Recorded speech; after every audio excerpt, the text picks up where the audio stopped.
कोपिला संसार। नमस्कार आदरणीय दर्शकवृन्द, स्वागत छ कोपिला नेपालको साप्ताहिक प्रस्तुति कार्यक्रम कोपिला संसार लिएर आजको बसाइमा पनि हामी उपस्थित भइसकेका छौँ। म गोविन्द सुवेदी। आदरणीय दर्शकवृन्द, हामी यो कार्यक्रममा महिला, बालबालिका, अपाङ्गता र यातना पाएका व्यक्तिहरूका सवालहरू उठाउने गर्छौँ, यातना पीडितका सवालहरू उठाउने गर्छौँ। विशेष गरी CPS GIZ सङ्घको सहकार्यमा कोपिला नेपालले पछिल्लो समय कोभिड-19 फोकस कार्यक्रम गरेको छ। यी समुदायमा केन्द्रित रहेर र शान्तिका लागि लचकता परियोजना अन्तर्गत यातना पीडित समुदाय, उनीहरूको जीविकोपार्जनका लागि सहजता ल्याउने कार्यक्रम लगायतका कामहरू भइरहेका छन्। आज हामी यातना पीडित समाज गण्डकी प्रदेशको समीक्षा बैठकमा यातना पीडितहरूले राख्नुभएका सवालहरू, उठाउनुभएका सवालहरू, उहाँहरूले देखाउनुभएका समस्याहरूको सन्दर्भ जहाँ त्यो बैठकमा उहाँहरूले प्रस्तुत गर्नुभएको छ, तिनै सवालहरूलाई आज हामी राख्ने जमर्को गर्दैछौँ। वास्तवमा यातना पीडितहरूका समस्याहरू के छन्, कस्ता छन् भन्ने सन्दर्भमा उहाँहरूले निकै मार्मिक कुराहरू गर्नुभएको छ। अहिलेसम्म यातना पीडितहरूको पहिचान हुन नसकेका र यातना पीडितहरूलाई राज्यले जुन ढङ्गले सहयोग पुर्याउनु पर्ने थियो, विभिन्न कार्यक्रमहरू ल्याउनु पर्ने थियो, कार्यक्रम ल्याउन परै जाओस्, उनीहरूको तथ्याङ्क समेत लिन नसकेको अवस्था रहेको उहाँहरूले बताउनु भएको छ। आजको बसाइमा हामी उहाँहरूले यो बैठकमा प्रस्तुत गर्नुभएका कुराहरू, भावनाहरू प्रस्तुत गर्दैछौँ। म रामेश्वर भट्टराई, सुब्ला गण्डकी नगरपालिका वडा नम्बर 8। म यातना पीडित समाज तनहुँको सदस्य। कोपिला नेपालले द्वन्द्वको अन्त्य भइसकेपछि पनि राज्य पक्षबाट पीडित र विद्रोही पक्षबाट पीडित दुवै पक्षहरू एक आपसमा दुश्मनीको भावना थियो, रहने सम्भावना थियो। तिनीहरूलाई एउटै फोरममा ल्याएर, एउटै समूहमा ल्याएर आबद्ध गराएर उनीहरू बिचको मनमुटावलाई अन्त्य गर्यो र उनीहरू अहिले भाइचारा कायम गरेर सहकारी रूपमा काम गर्दै देखिएको छ। र यसले विभिन्न विषयमा काम गर्यो, आय आर्जनमा गर्यो। सुस्त मनस्थिति भएका, अपाङ्गता भएका साथीहरूलाई पनि खोजी औषधि उपचार गर्ने काम गरेको छ। त्यसमा तनहुँमा पनि के त्यस्ता साथीहरू हुनुहुन्छ, उहाँहरूलाई उपचार गरिरहेको छ। आय आर्जनले सानो मात्रामा भए पनि सपोर्ट गरेको छ।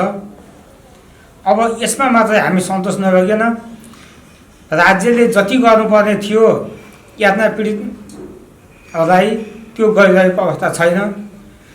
हामी जस्ता मान्छेहरूले यातना पाएर अहिले ठुला बडा नेताहरूलाई कुर्सी लुछाचुडी गर्ने अवसर मिलेको छ।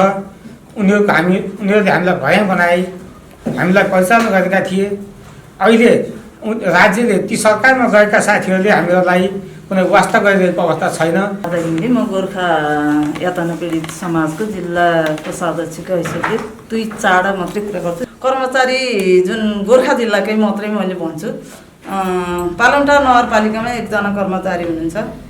उहाँसित चाहिँ अब पुरै तथ्याङ्क छ कि छैन थाहा छैन, जुन कि हामीलाई तथ्याङ्क थाहा छैन। कुन चाहिँ द्वन्द्व पीडित कति छन् गोर्खा जिल्लामा, त्यसको पनि वर्गीकरण भएको छैन अहिलेसम्म। कुनै पनि चाहिँ परिचय पत्र यसै छँदै छैन। त्यसमाथि अब कसरी कुन चाहिँ आधारले चाहिँ हामीले बिउ पुँजी बाँड्न सक्छौँ, त्यसलाई अलिकति धमिलो हुन्छ कि भोलि चाहिँ काम गर्दै जाँदाखेरि अब योभन्दा ऊ चाहिँ अझै तल्लो निम्न स्तरको छ कि भन्ने कुराहरू पनि थोरै निस्किरहेको अवस्था। तथ्याङ्क भयो भने अलिक सहज होला। तथ्याङ्क पनि अब राज्यले दिएको तथ्याङ्क त पूर्ण छैन। अहिले मैले बुझेअनुसार राज्यले अब यो दोहोरो मारमा परेको दोहोरो पीडित मान्छेहरूको तथ्याङ्कै छैन। मेरो नाम रणता पाठक, पर्वत जिल्ला, बियादी गाउँपालिका वार्ड नम्बर 4। म यातना पीडितको अध्यक्ष समूहको।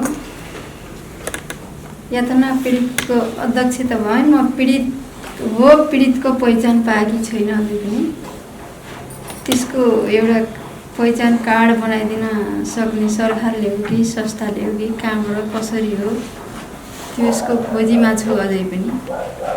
मलाई त्यसैको खोजी लगाइराखेको छ। अहिलेसम्म हाम्रो यातना पाएको पनि एउटा पीडितको पहिचान पनि नपाउँदाखेरि दुःख लागिराखेको छ। र कोपिला नेपालले अहिले समूह बनाइदिनु भयो, 2-4 कुराहरू ठाउँ ठाउँमा राख्न पाइयो, जान पाइयो, आफ्नो मनमा लागेको कुरा भन्न पाइयो, त्यसमा खुसी छु। र सरकारबाट पनि यस्तै अब केन्द्रमा जाने, प्रदेशमा जाने,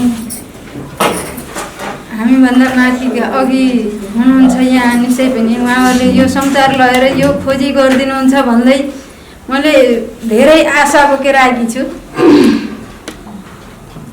मैले मुचुल्को बनाएर यो चैतको 8 गते घरबाट प्रशासनले मुचुल्को बनाएर लगेको, अब त्यो जिल्लाबाट कता कता गयो, केन्द्रमा गयो भन्ने कुरा पनि सुनिएको थियो पहिला। अनि फेरि ल केन्द्रमा गयो छैन भने फेरि उ गरेको पनि रहेको छ। अब त्यो केही पत्तो छैन मलाई कहाँ कसो हो, केन्द्रबाट आउने हो कि प्रदेशबाट आउने हो कि कहाँ हो, कसले खोज्ने हो, त्यो संस्थाले खोज्ने हो कि सरकारले खोज्ने हो कि त्यो खोजिदिने मान्छे फेला पारिन मैले त। मेरो नाम अर्जुन मल्ल, म यातना पीडित समाज कास्कीको उपाध्यक्ष। बिउ पुँजीहरू सञ्चालन गरेका छौँ। अब समूह बनायो, समूहबाट तल साथीहरूलाई चाहिँ तल्लो तहमा अलिकति चाहिँ जानुपर्छ भन्ने हामीले समूहमा भनेका छौँ। तर के हुन लाग्यो भने पहिला समूहमा भएका अलिक नेतृत्व साथीहरूले गरेर देखाउनुपर्छ कि भन्ने सोच बनिएको छ है। मेरो चाहिँ यो योजना बन्नुपर्छ जस्तो लाग्छ है। किन त्यसो गरेँ भने अब म एउटा समूहको अध्यक्ष छु। मेरो समूहमा 21 जना चाहिँ पीडितहरू छ। तिनलाई क्रमिक रूपले आधा आधीलाई चाहिँ तपाईँको चाहिँ नि यहाँबाट बिउ पुँजीको व्यवस्था भएछ होइन। अब तिनलाई एकाध मान्छेको त अलि समस्या भयो, अरूले राम्रै त गरेको छ। तर पनि फेरि अब यो बिउ पुँजीलाई अलिकति बढाउने र अनि अलि आर्थिक भन्दा पनि सामग्री नै दिने गर्नुपर्छ कि जस्तो लाग्छ है मलाई चाहिँ। राम्रो चाहिँ नि बोयर जातको बाख्राहरू अरू किनेर खरिद गरेर त्यसरी व्यवस्था गर्न पायो भने अझ राम्रो हुन्थ्यो र यसलाई पनि ध्यान दिनुपर्छ भन्ने लाग्छ। अर्को हामीले समूहमा बचत गर्ने व्यवस्था गरेका छौँ। समूहका बचतहरू छन्, तिनलाई ऋण परिचालनको रूपमा त्यही समूहभित्र परिचालन गरेका छौँ र त्यहाँ अलिकति प्याकेज प्रोग्राम बनाएर अलिकति आर्थिक चाहिँ जम्मा गरिदिन सक्यो भने अलि तपाईँको चाहिँ अलि त्यहीँबाट पनि हामीले बिउ पुँजीको रूपमा अथवा उसलाई ऋणको रूपमा 10-8 हजार 12-15 हजार जसो चाहिँ त्यहाँबाट दिन सक्यो भने पनि हुन्थ्यो भन्ने लाग्छ। यसलाई पनि कार्यक्रममा समेटेर जानुपर्छ जस्तो लाग्छ मलाई। मेरो नाम लक्ष्मी कुमारी गिरी, शङ्कर बुहारी, फलेवास 3। चाहिँ हामीलाई एउटा वार्ड अध्यक्षले नै एउटा सिफारिस यो दण्ड पीडितकै हो भनेर हामीलाई नपत्याएको भए हामी यो कोपिला नेपालमा पनि प्रवेश हुने थिएन होला। उहाँले चाहिँ एउटा सिफारिस बनाइदिएर नै हामी अगाडि बढ्दैछौँ। यहाँबाट उहाँले चाहिँ हामीलाई राम्रै तरिकाले हेर्नुभएको छ। बिउ पुँजी भनेर जो सक्नुभएको छ उहाँले सक्दो सहयोग गर्नुभएको छ। यहाँहरूले अब चाहिँ हामीलाई अगाडि बढाउनको लागि, उहाँले चाहिँ माथि पुर्याउनको लागि यहाँले चाहिँ कदम अगाडि बढाउनु पर्छ होला होइन। अब कसरी बढाउने उहाँले जान्नुभएको छ। अब हामीलाई हेर्ने उहाँले हेर्नुभयो, दण्ड पीडितलाई भने सरकारले हेर्नुपर्ने उहाँले हेरिदिनु भएन। एउटा संस्था जन्मेर आज चाहिँ हामीलाई अगाडि बढेर केही बोल्ने वातावरण सुझावहरू केही दिमागमा चाहिँ राम्रो कुराहरू उहाँले भरिदिनु भएको छ र हामी चाहिँ यतिको बोल्ने अवसर पाइयो। मेरो नाम सीता सुवेदी, घर यहीँ पोखरा 21 हो। अब कोपिला नेपालले हामीलाई गर्ने सहयोग भनेको अब म त सबभन्दा सुरुकै मान्छे भन्दा पनि हुन्छ। विनाशी ग्वालजी हाम्रो घर गएर अब मैले त बिहान बेलुकै सम्झिन्छु, किन भन्दा औषधि सेवन गर्ने मान्छेले बिहान बेलुकै याद आउँदो रहेछ एउटा कुरो। र अर्को कुरो बिउ पुँजीमा पनि म परिराखेकै छु र मेरो बच्चाले द्वन्द्व पीडितले को बच्चाहरूले पाउनुपर्ने आर्थिक सहयोग पनि पाइरहेको छ र अझै पनि नपुगेर केही पाए हुन्थ्यो, केही आए हुन्थ्यो, दिए हुन्थ्यो जस्तो लाग्दो रहेछ। सरकारले गर्ने चिज त त्यस्तै हो, खोइ कहिले गर्छ। नमस्कार, मेरो अम्बिका ढुङ्गाना, घर पोखरा 19। म पनि कोपिला नेपालमा पहिल्यैदेखिको हुँ। अब यसमा अब हामीहरूलाई यसरी प्रदेश उसमा जिल्लामा गएर तपाईँहरूको टिम बनाउँदाखेरि पनि पोहोर हामी एउटा भ्रमण जस्तो कार्यक्रम लिएर गएर पनि हामीले कमिटी गठन पनि गरेर आएका हौँ। त्यसमा पनि सहभागी भएका छौँ। अब कोपिला नेपाल संस्थालाई धेरै नबनाउनुहोस् भन्नुहुन्छ, तर पनि कोपिला नेपालले गर्दा नै हामीले यो अवसर पाएका हौँ। यसरी सब जिल्लाका साथीहरू जुट्ने मौका, यो सम्पूर्ण समूह बनाउने काम भनेको कोपिला नेपालले नै गरेको छ, तर हामीलाई राज्यले गरेको छैन। र अझै पनि अब कोपिला नेपालले सहयोग गरिरहेको छ। बिउ पुँजीको रूपमा पनि अब नसक्ने साथीहरूलाई बिउ पुँजी आफ्नो स्तर अनुसारको बाँडिराखेकै छ र त्यसमा सहयोग सबै साथीहरूले पाइराख्नु भएकै छ। अब यति यहाँभन्दा अझ यतिको भन्दा हामीलाई राज्यले अझ गरिदिएको भए अझ हामीलाई सहिलो हुन्थ्यो। अब राज्यले त हामीलाई गरेकै छैन। त्यसमा अब अझै पनि अब कोपिला नेपालले नै सहयोग गरिदियोस् भन्ने नै अब हामीलाई आशा लागिरहेको छ। नमस्कार, म हरिप्रसाद घिमिरे लमजुङ यातना पीडित समाज जिल्ला समितिको अध्यक्ष। हामी यातना पीडित हौँ, हामीले यातना पाएका छौँ। यो देशको परिवर्तनको बाहक हौँ हामी। यो परिवर्तन ल्याउने किसिमको क्रममा चाहिँ हामीले पनि दुःख पाएका छौँ। है त तिमीले पनि दुःख पाएका छौ है यो परिवर्तन ल्याउने कुरामा भनेर राज्यले हामीलाई दिनुपर्छ। हाम्रा सन्ततिले त्यो कुरो हेर्न पाउनुपर्छ, देख्न पाउनुपर्छ। हामी पनि दस्तावेजमा पर्नुपर्छ भन्ने हाम्रो माग। त्यसैको खोजीमा हामी चाहिँ लागेका छौँ। अब हाम्रा आवाजहरू हामीले सिडिओलाई पनि सुनाएका छौँ, हामीले नगरपालिका प्रमुखहरूलाई पनि सुनाएका छौँ, गाउँपालिकाका प्रमुखहरूलाई सुनाएका छौँ, ओडाका प्रमुखहरूलाई सुनाएका छौँ, हामीले घचघच्याएका छौँ। यस्ता किसिमको चाहिँ कामहरू हामीले हरेक मिटिङहरूमा चाहिँ यी किसिमका चाहिँ कुराहरू चाहिँ कहाँ के भइरहेको छ, कहाँ के भइरहेको छ भनेर आफ्ना जानकारी लिँदै आफ्ना चाहिँ साथीभाइहरूलाई चाहिँ हामीले चाहिँ शान्ति प्रदान गर्ने किसिमका चाहिँ कामहरू गरिरहेका छौँ। मेरो नाम हुमना सिमखडा, म बारपाक सुलीकोट र भीमसेन थापा गाउँपालिका दुईटा गाउँपालिकाको संयुक्त एउटा यातना पीडित समाज छ, त्यसको म अध्यक्ष। तथ्याङ्क सङ्कलन चाहिँ हामी एकदम तलसम्म पुगौँ, किनभने उहाँ सहित परिवारले त राहत पाउनु भएको छैन भने घाइते अपाङ्गले पक्कै यो देशमा पाउनु भएको छैन। र यो नपाउनको कारण मैले बुझेको आधारमा दुईवटा कारणहरू दिन्छु, त्यसमा हामीले पनि अलिकति फलो गरौँ। एउटा ब्युरोक्रेसीले यो युद्ध र तथा राजनीति दलमा जहाँ रहेका मान्छेहरूलाई खासै त्यति गरेको छैन। त्यो भित्र पनि आफ्नो राजनीति फलो गर्ने मान्छेको हो, त्यसको कुरा सुनिदिनु भएको छ। किनभने म गोर्खाकै द्वन्द्व पीडित विद्यार्थी, अब हरेक राजनीति दललाई थाहा छ। म पढ्दैको मेरो किताब खोसेर मलाई तारिखमा हालेर सायद सञ्जय ढकाल सँगसँगै म पनि बेपत्ता हुने मान्छे हो, त्यही भित्रको मान्छे हो। तर म तारिख दिनै गइनँ र म जोगिएँ। मैले हल्का जोड्न खोजेँ मात्रै कुरो हो।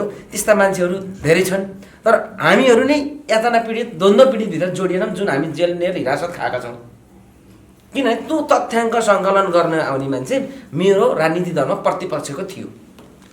अब सबै हामीहरूले के बुझ्यौँ भने जो पछि परियो, जो पछाडि छौँ, राजनीतिक प्रतिपक्षको मान्छे आएर म पछि परेँ भन्ने बुझौँ। कहीँ माओवादी समर्थकको जाँदा काङ्ग्रेसको साथीहरू पछि पर्नुभयो होला, काङ्ग्रेसको साथी जाँदाखेरि एमाले चाहिँ माओवादीको साथीहरू पछि पर्नुभयो होला। यसमा सत्य तथ्य चाहिँ हामीले के बुझौँ भने त्यो सहजकर्ताले यस्तो आत्मसात गरोस् कि म राजनीति पूर्वाग्रह गर्दिनँ, त्यो मान्छे चाहिँ त्यहाँ प्रवेश गर्नु पऱ्यो। किनभने शान्ति समितिले हरेक जिल्लामा पठाएको थियो। त्यो शान्ति समितिले पठाएको चाहिँ त्यो सहजकर्ता कर्मचारी अलिक अन्तर्घाती हुँदा पनि समस्या आएको छ।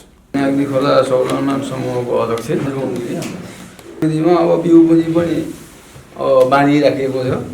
अब कोष सङ्कलन पनि भएछ। अनि त्यस पछाडि निम्न आय भएकालाई अब रासनको लागि 2500 बाँड्ने कुरो त्यो पनि भइरहेको छ। अनि त्यस पछाडि अहिले लकडाउनको बेलामा बैठक बस्न पनि सकिएन, फोनबाट सम्पर्क भइराखेको छ। अब त्यस्तै औषधि नपाएका हुनुहुन्छ कोही, अब कोही खर्चै नभएका हुनु होला। अब त्यस्तालाई हामीले फोनबाट सम्पर्क गरेर पनि अब उहाँहरूसँग राय लिने कुरा गरिराखिएकै छ। अब यो लकडाउनको कारणले गर्दाखेरि सबैलाई थाहा छ, बैठकै बसेर त्यस्तो लामो अब छलफल गर्ने त्यस्तो मौका पनि भएको छैन। अहिले बल्ल 1-2 महिना मात्रै भयो बैठक बसेको यो सालमा। अब त्यस पछाडि अब आउने कुराहरू त हामीले यातना पीडित अब हुनुहुन्छ, तर समेट्नै पनि अझ गाह्रो भइराखेको छ। 2-4जनालाई त हामीले समेटी पनि राखिएको छ, खोजिराखिएको छ गाउँमा। अब सकभर सबैले खोजेर हामी सकभर मलाई त कस्तो लाग्छ भने सकभर गाउँपालिका नगरपालिकासँगै यसो समन्वय गरेर यताबाट भनौँ न अब 8000 रुपियाँ मूल्य भनेर दिनुहुन्छ। अब त्यसमा फेरि उताबाट पनि अलिकति थपेर है अब 10-15 हजार रुपियाँ बनाएर दिनु भए अब एउटा 1 बछेली भए पनि बाख्रो आउँथ्यो र अनि हुन्थ्यो। अब किन भन्दाखेरि यहीँको मात्रै भर पर्दाखेरि पनि अलिकति समस्यै भएको छ कि किन भन्दाखेरि उहाँले त भएसम्म त दिनुहुन्छ। अब त्यसमाथि हामी पनि गाउँपालिका नगरपालिका आफ्नो स्थानमा अलिकति गएर कराएर अब त्यसबाट पनि हामीले केही लिन सक्छौँ कि। मेरो नाम देवेन्द्र बहादुर बानिया। मेरो घर 10 वर्ष जनयुद्ध अनि गएर उनीहरूले जनआन्दोलनको बेलामा सबभन्दा बढी क्षति हुने जिल्ला सायद म्याग्दी नै हो या डरलाग्दो काल लाग्दै भएको क्षति भएको जिल्ला हो। पहिला पनि शान्ति समिति भन्ने गठन भएको थियो। जिल्लाका जुन पार्टीका 7 दलका पार्टीका नेताहरू बस्थे, तर मैले किन बस्छ भन्थे मलाई बोलाउन थिएँ। म जाँदा पनि खोजेर जाँदैन थिएँ। म एउटा दुवै पक्षबाट फेरि भयङ्कर द्वन्द्वपीडित हो। त्यो कुरा मैले धेरै साथीहरूसित भने यहाँ लामो नगरौँ होइन, बटाबटा भन्नु सकेको पनि छु। र अनि त्यसपछि सत्य निर्माण आयोग भन्ने पनि गठन भएको रहेछ। त्यसपछि हामीहरूलाई म्याग्दीमा खोज्दा पनि भयो, त्यसमा पनि मेरो नाम रहेछ। मलाई बोलाउनु भयो, यहाँ पोखरा कता छ त्यहाँ पनि म आएँ। मैले त्यो घर बोल्छु त्यहाँ पनि आएपछि तपाईँले ठुलो त आशा नगर्नु, तर केही त तपाईँलाई राजनीति पीडित हो पनि भन्नुहुन्थ्यो, त्यो पनि हरायो। र संयोगवश अहिले केही यातना पीडित द्वन्द्व पीडितहरूको खोजी नीति गर्दै कोपिला नेपाल संस्थाले पनि खोजी नीतिका सहजकर्ताहरू पठाउनु हो र त्यो गेटमै बसेर मेरो अफिसको अगाडि बाटोमा बसेर समिति गठन गरियो। र अहिले जियो निम्न स्तरका र अब द्वन्द्व पीडित भन्ने हो भने त म्याग्दी जिल्लामा अब घरै पछि गर्ने साथी छैन। र त्यस्तोमा अहिले जियोस यो कोपिला नेपालले कार्यक्रम लगाएपछि बिउ पुँजी भनेर त्यो 8-8 हजार रुपियाँ पनि यसो बाँडिदिनु भएको छ। म एउटा सचिव भएको नाताले गर्दाखेरि मैले तपाईँहरूले नै छान्नुहोस् र तपाईँहरूले मैले सर्च गर्दै हाडेर जानुभएकोलाई पनि हामीहरू अब देश अब पार्टी एउटा पार्टीको जिम्मेवारी लिने यहाँ पनि पार्टीको गुनासो पनि गर्छ। उसले यसको मान्छे स्वीकार उसको मान्छे स्वीकार गर्ने म एउटा के भन्छु भने तपाईँहरूकै हिसाबले गर्नु होला भनेर भन्दाखेरि उहाँहरूले आफै गएर त्यसलाई द्वन्द्व पीडितका परिवारहरूलाई बाख्रा त्यो बिउ बिजन 8 हजार दिने पनि ज्याज 10-15 जनालाई मेरो नगरपालिकाभित्र पनि 10-15 जनालाई दिनुभएको छ। र अस्ति भर्खर पनि यस्तो द्वन्द्वको यस्तो महामारीको अवस्थामा पनि घर घर पुरा एउटा थम्माया बहिनी जानुभयो पछाडि उहाँले गएर घर घर गएर दिनुभएको छ। एउटा सन्जोगपछि एउटा बाउ त्यो द्वन्द्वको बेलामा विपद भएर द्वन्द्व पीडित भएर घरमा गाउँ बन्न सकेर विदेश गएको उसको परिवारलाई सोध्दै जानुभएको छ। र त्यो महिला रुँदै भन्दै गऱ्यो क्या मलाई कसरी किन थाहा भएर त्यो बहिनी आएर मलाई 1 पिस चामल यति मिठो चामल अनि गएर तेल, तर मैले त्यो सही भयो म त्यो त्यति बेला म बिरामी भएर यहाँ पोखरा आएको थिएँ, तर मैले देखेको होइन। त्यो बहिनीले असाध्यै सम्झ्यो कि कोही बेला नेपाल भन्ने सम्झ्यो। तर हिजो सायद त्यो सत्य निर्माण आयोगले अनि गएर त्यो शान्ति समूहले शान्ति समिति भन्ने गठन भएकाले त यस्ता राहत त बाँडै होला। तर त्यति बेला अहिलेसम्म त्यहाँ सम्झिनेवाला छैनन्। हाम्रो संस्था त्यसरी यो संस्था पनि त्यस्तै संस्था नपुगोस् मेरो भनाइ थियो। र केही सम्झना हुने किसिमको र हिजो सत्य निर्माण आयोगमा कति समितिहरू बस्नुभएको छ शान्ति समितिमा, अहिले तिनको लागि कसैले पनि सम्झँदैन कि आफ्नो बायोडाटा कहाँ कसरी यातना पाए, कस्तो प्रकारको यातना पाए त्यो हामीले लिखित सङ्कलन गर्ने। सबभन्दा पहिला भएका कमिटीहरूको पहिला चरणमा गर्ने, दोस्रो चरणमा अन्य 10वटै पालिकामा फरवर्ड भएपछि 10वटै पालिका मार्फत हामी डाटा सङ्कलन गर्ने। डाटा सङ्कलन गरेपछि फेरि त्यसको क्रस चेक गर्ने, यथार्थपरक हो कि होइन, त्यसको वर्गीकरण गर्ने। वर्गीकरण गरेर हामी ABCD क ख ग घ 3 4 5 कति प्रकारको बनाउनुपर्छ त्यो बनाउने हामीले तयार गर्ने। त्यही मुताबिक सिफारिस गर्न लगाउने। मलाई लाग्छ प्रदेश अध्यक्षज्यूलाई म अनुरोध के गर्छु भने तपाईँले कमिटी फरवर्ड गर्नुभएको छ, थपघट गर्नु पर्यो थपघट गरौँ। र 10वटै के अरे हाम्रो यो चाहिँ 8वटा जिल्लामा 9वटै जिल्लामा अभियान बनाएर 9वटै जिल्लामा जाउँ। 9वटै जिल्लामा त्यहाँको तत्त जिल्लाका अध्यक्षहरूले जिम्मेवारी लिउँ र त्यहाँ फर्मेट गरौँ। र त्यस्तो एउटा नयाँ मोडलबाट हामी लत्तिएका छौँ जति हामी आफ्नै कमजोरीबाट हामी लत्तिएको कतिपय त पूर्वाग्रह पनि होला, तर हामी आफैमा एक्टिभनेस छैनौँ भने हामीलाई कसले उचालेर बोकेर हिँड्छ। यो जमानामा अहिलेको युगमा भएकोलाई त गलत त आउने प्रवृत्ति छ। हामी आफै लङ्गडो भएर हिँड्छु, कसैले बोकेर हिँड्दैन। त्यसो भएर मैले आफै नै जागरुक हुनुपर्छ भन्ने मैले महसुस गरेको छु। मेरो नाम सुशीला थापा, म बागलुङ समूहको अध्यक्ष। म 14-15 वर्षको उमेरमा जेल बसेँ। त्यस कारणले गर्दा सहयोग गर्ने मान्छे पनि कोही भएनन्। मलाई आजकल यति खुसी लाग्छ कि धेरै खुसी हुन्छु म। तपाईँहरूले दिएको मलाई पहिला 8,000 रुपियाँ सहयोग गर्नुभएको थियो। मैले सानो पसल थिएँ मेरो चिया पसल, अहिले त्यसलाई मैले ठुलो बनाएको छु। अनि यस्तो कोभिडको बेला पनि भुवन सरले मलाई गएर सहयोग गर्नुभएको थियो। हो त्यो 8,000ले मैले अहिले के एउटा चटपट राखिदिएछु। मेरै पसलको अगाडि 5,000 तिरेर ठेला बनाएँ अनि अन्य सामानहरू किनेर मैले फेरि एउटा छुट्टै व्यवसाय गरेछु। अनि मैले पसल पनि मेरो लकडाउनको बेलामा पसल हालिने उ भएको थियो। अब 6-7 महिना बन्द भएपछि मलाई कस्तो लाग्थ्यो भने मैले कहाँबाट हाल्ने होला सामान जस्तो लाग्थ्यो कि अब कसले गर्ने होला मलाई सहयोग जस्तो लाग्थ्यो कि मैले। अनि ठ्याक्क सरहरू जानुभएको थियो, म त्यो पैसाले पनि अझै लगाउने मलाई एकदम खुसी लाग्छ कि जुन आफ्नो बाबुआमा नहुँदाको कारणमा र हजुरहरूले धेरै सहयोग गरेमा मलाई एकदमै गर्व लाग्छ।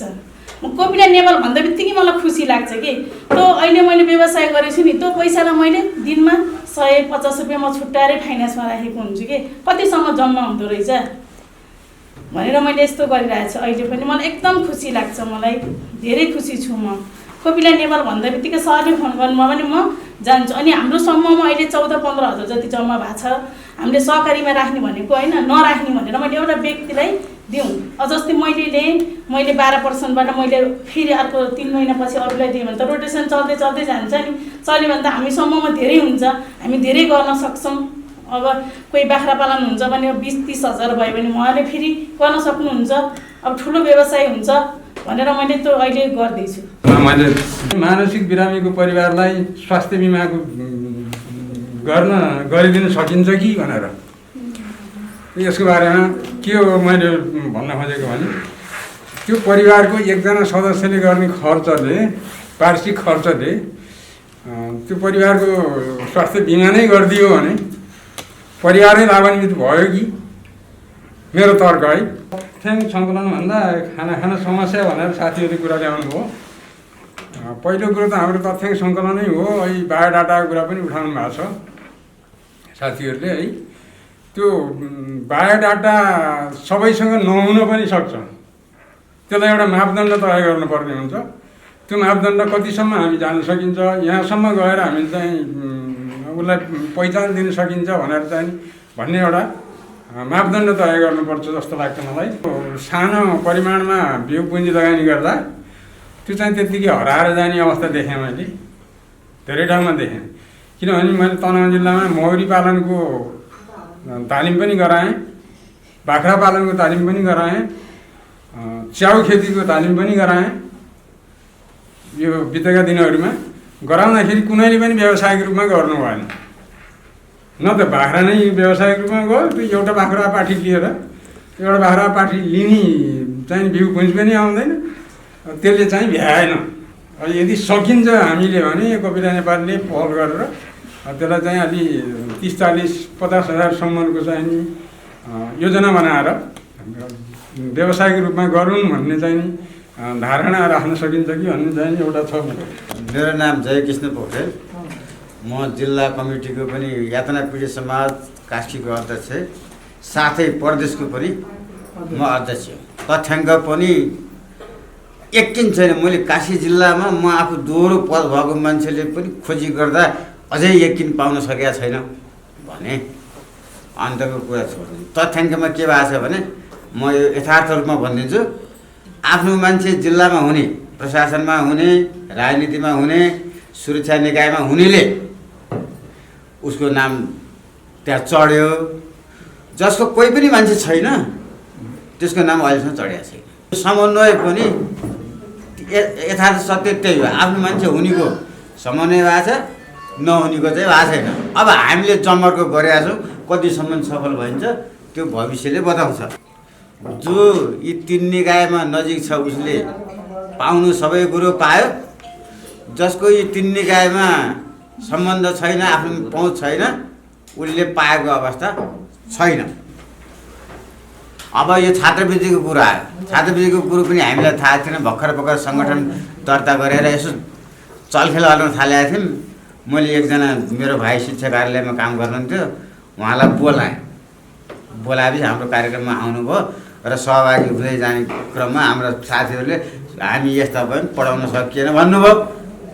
अनि उहाँले तुरुन्तै छात्रवृत्ति आउँछ भन्दा सुनेको छु मैले, मेरो विभाग नपरेर मलाई यकिन छैन। ल तुरुन्त भोलि तपाईँ गएर सम्पर्क गर्नुहोस्, यकिन हुन्छ भनेर भन्नुभयो।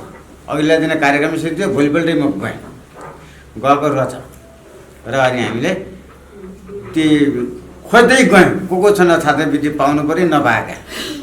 12 जना भए एउटी महिलाका त 3टा छोराछोरी त अनि उनीहरूलाई अहिले 3 वर्ष भयो पैसा पाइराख्नु भएको छ 12 जनाले प्रत्येक वर्ष छात्रवृत्ति पनि आफ्नो मान्छे उनीहरूले पहिले 2-3 वर्षदेखि पाइरहेका छन् उनीहरूको आफ्नो मान्छे नभएर छुट्याएर चाहिँ हामीले आफ्नो मान्छे बनेर छुट्याइदियौँ प्राप्त गराइदियौँ अब राहतको कुरो पनि त्यही हो जो जिल्लामा कनेक्सन छ आफ्नो मान्छे छ सामान्य तारिफ सोधपुछको लागि आएको मान्छेले पनि पैसा पायो जस्तो हाम्रो रन्नताजीको आफ्नो मान्छे नहुनाले बेपत्ता भएर पनि पैसा पाउनु भयो यो धेरै छ अझै हाम्रै काखी जिल्लामा पनि छ अस्ति भर्खर हामीले वडा पालिकासँग सँगै बसेर मुजुल्का गरेर एकजना पठायो अब राहत भन्नुहुन्छ भने तपाईँले यथार्थ भनिदिनुपर्छ मसँग एकैचोटि हिरासतमा परेका 3 जना मध्ये 2 जनाले राहत पाए मैले पाइनँ किन भन्दा मेरो मान्छे सुरक्षा निकायमा नि भएन मेरो मान्छे प्रशासनमा नि भएन मेरो मान्छे राजनीतिमा नि भएन कोपिला संसार समस्यालाई एकदम लिस्टिङ गरेर प्राथमिकतामा 1 2 3 4 नम्बर लाएर गर्नुपर्ने कामहरू छन् कुन महत्त्वपूर्ण हो त हैन तपाईहरुले भने जस्तै परिचय पत्र महत्त्वपूर्ण हो कि तपाईहरुले भने जस्तै राहतको कुरा महत्त्वपूर्ण हो कि तपाईहरुले भने जस्तै के भन्छ रे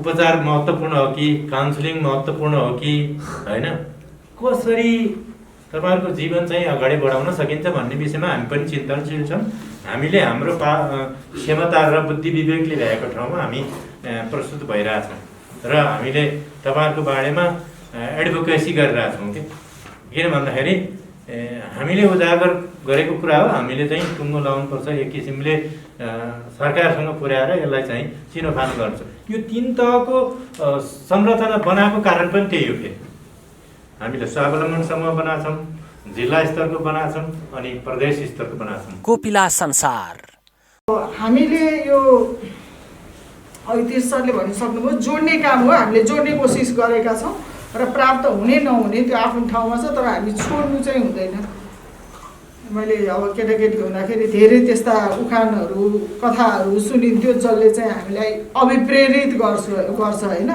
सबै चिज खानु आहार नखानु होइन आहार चाहिँ खानु भएन सङ्घर्ष गरिराख्नु पर्यो कुनै दिन प्राप्त होला त्यसको लागि हामी तपाईँहरूसँग अहिले पनि साथमा छौँ यो साथमा रहनलाई हामीलाई सहयोग गर्ने हामी मात्रै होइन अघि मैले भने नि हाम्रो 2टा सहयोगी संस्था महत्त्वपूर्ण छ एउटा चाहिँ युनाइटेड नेसन OSCHR होइन युनाइटेड नेसनको चाहिँ फन्ड छ हाम्रो चाहिँ भिक्टिम अफ टर्चर भन्छ यातना पाएका व्यक्तिहरूको लागि भन्ने त्यसले चाहिँ हामीलाई सहयोग गर्छ हामीले यो सँगै जोडेर अर्को यो GIZ भन्ने संस्थाबाट जर्मनको फन्डबाट चाहिँ यो शान्तिका लागि लचकता भन्ने हामी शान्ति स्थापना हुनको लागि चाहिँ हामी केही लचक हुनु पर्यो केही लिनु पर्यो केही दिनु पर्यो दिनको लागि एक गोरु मेरै गोरुको 12 टका भने जस्तो भयो भने त अहिले हामीले त्यो दुर्दशा केन्द्रबाटै भोगिरहेछौँ होइन एउटा त झुक्नै पर्छ होइन केही न केही गुमाउनै पर्छ भनेपछि त्यो शान्ति स्थापना गर्नको लागि हामीले जुन वातावरण सिर्जना गर्न चाहिँ GIZ भन्ने संस्थाले सपोर्ट गर्छ त्यसले चाहिँ यस्तो मिटिङहरूमा यो उहरूमा सहयोग गर्छ त्यसैले यो सुझावहरू हजुरहरूले जे गर्नुभएको छ त्यो सबै हामीले टिपेका छौँ र सम्भव भएसम्म हामी यो 2टा प्रोजेक्टसँग मिसाएर तपाईँहरूसँग आउँछौँ जुन कुरा सम्भव हुँदैन हामी तपाईँहरूलाई यो चाहिँ जानकारी गराउँछौँ। दर्शकबिन आजको बसाइमा हामीले प्रस्तुत गर्यौँ यातना पीडित समाज गण्डकीले आयोजना गरेको बैठक विशेष गरी कोपिला नेपालसँगको सहकारीमा यो बैठकको आयोजना गरिएको र CPS GIZ सँगको सहकारीमा कोपिला नेपालले यातना पीडित समुदाय त्यसैगरी महिला बालबालिकासँग काम गरिरहेको छ त्यसैगरी अपाङ्गता भएका व्यक्तिहरूसँग काम गरिरहेको छ भने पछिल्लो समय फोकसिङ चाहिँ यातना पाएका व्यक्तिहरू र समुदाय आधारित महिला संस्थाहरूमा कार्यक्रम केन्द्रित रहेको छ। अझ कोभिड-19 को संक्रमणमा यी कार्यक्रमलाई त्यतापट्टि फोकस गरिएको छ कोभिड-19बाट कसरी बच्न सकिन्छ भन्ने सन्दर्भमा। यतिन्जेलसम्म हामीलाई हेरिदिनु भयो तपाईँ सम्पूर्ण दर्शकप्रति विशेष आभार प्रकट गर्छु र हाम्रो सम्पूर्ण युनिटका साथ मलाई पनि आज्ञा दिनुहोस्। नमस्कार।